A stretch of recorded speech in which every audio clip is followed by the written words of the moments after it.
இன்றைய அனுதின பரலோக மன்னா.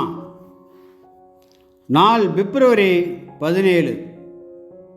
ஆதார வசனம் மத்தேயு 11:29.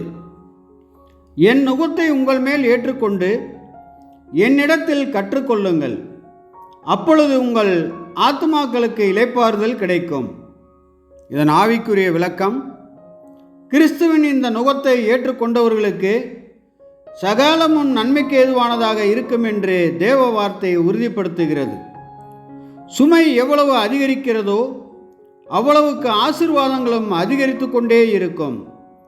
தற்காலத்தில் இது எவ்வளவு கொடூரமாக காணப்படுமோ அவ்வளவுக்கு அதிகமாக மகிமையும் பிரகாசமுமாக அவர்கள் ஜீவியம் காணப்பட்டு பரலோக ராஜ்யத்திற்குரியவர்களாக அமைக்கப்பட இது முழு நம்பிக்கையும் கொடுக்கக்கூடியதாக இருக்கும்.